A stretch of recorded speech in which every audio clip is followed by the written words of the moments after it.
Welcome back. You're tuned into Market Fatafat, where we are taking you through all the buzzers in trade today. But before we resume that, let's go across to the management of NIIT Limited. Vijay K Thadani, who's the Vice Chairman and Managing Director of NIIT, who's joining us on the back of quarter two performance. Hello, Mr. Thadani. Thank you so much for taking the time out and joining us today.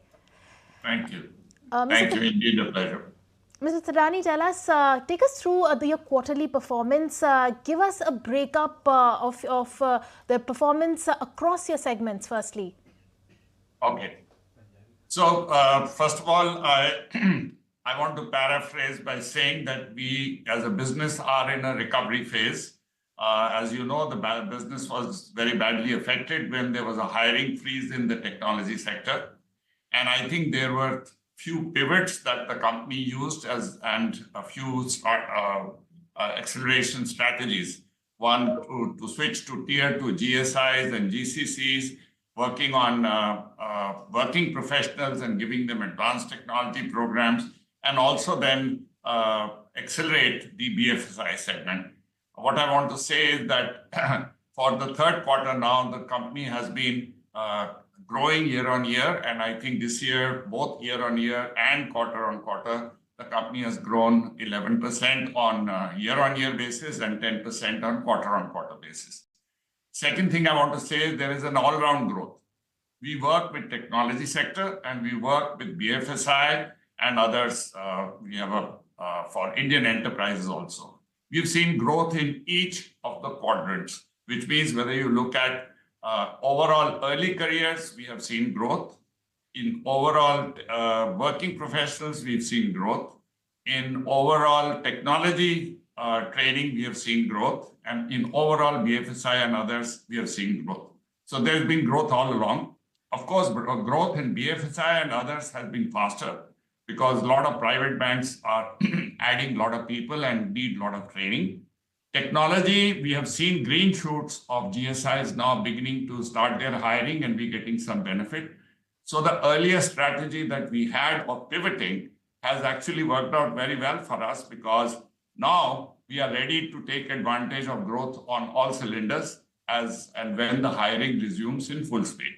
Overall, even in profitability, we seem to be doing the same, in fact, much better on a quarter-on-quarter basis, and on PAT, of course, we've grown 11% year-on-year and 53% quarter-on-quarter.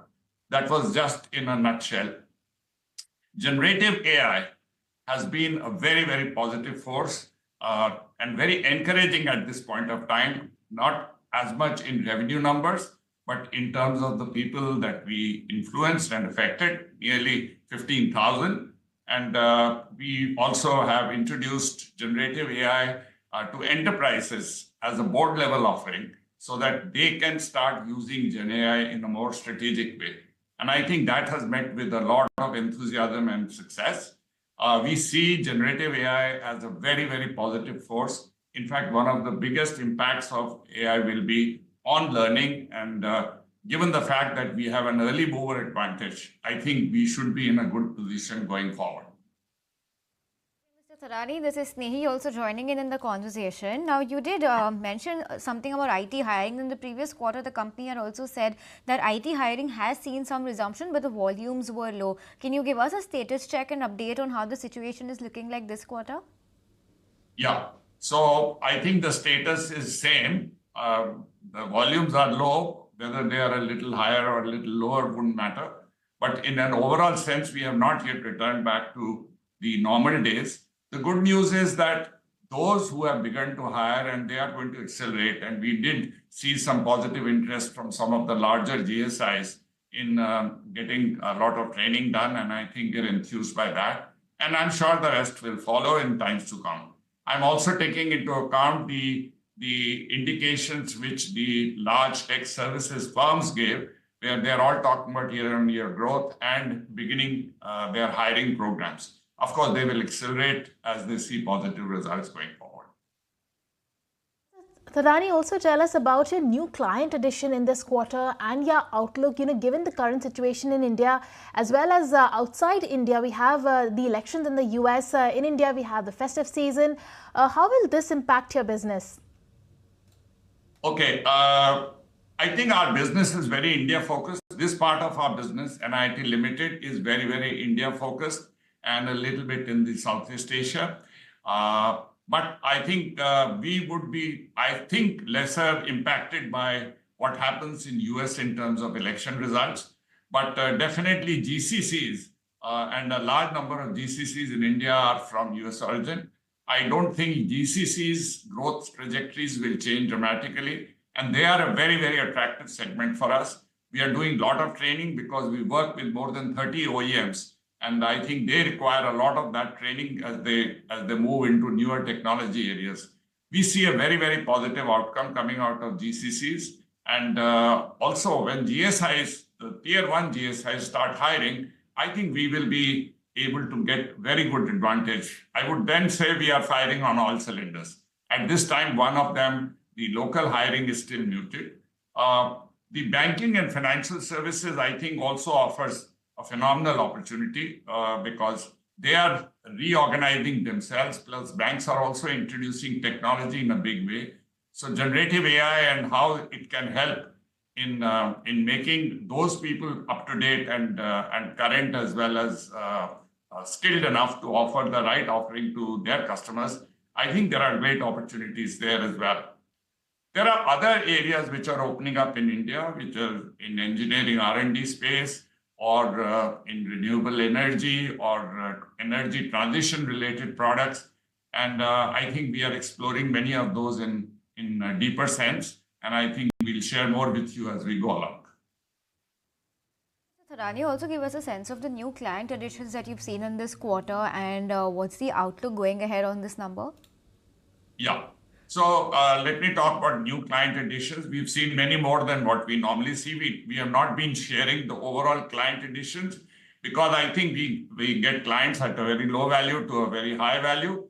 But I would say about 15 to 20 clients a quarter we do add, which are of significant value. And I think that's the trajectory we are on.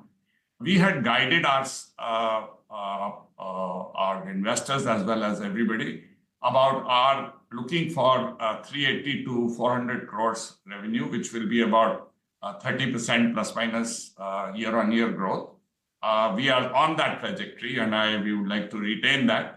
At this point of time, we had guided on 10% quarter-on-quarter growth. We have actually achieved 10% quarter-on-quarter growth, though with better profitability.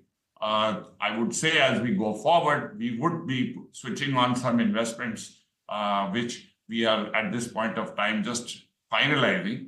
And to that extent, I think for the year, our overall profitability or EBITDA will be in small single-digit number. Just to remind you, the company is in an investment cycle. Many of our businesses or products or offerings, whichever you would call them, are in a profitable state and are at a mature profitable state. But there are a couple of them which are in investment phase. That's why the overall impact is what you see in a single-digit EBITDA. All right, Mr. Thadani, thank you so much for joining us. We will let you go on that note, but thank you for taking the time out. But with that, it's time for us to slip into a short break. Don't go anywhere after the break. We are getting you all the buzzers that are buzzing away in this trading session. There comes a time when your heart calls for you to arise. Plant your feet solid into the ground. Decide your own limits. And then break right through them. Become something more. It's my time to rise.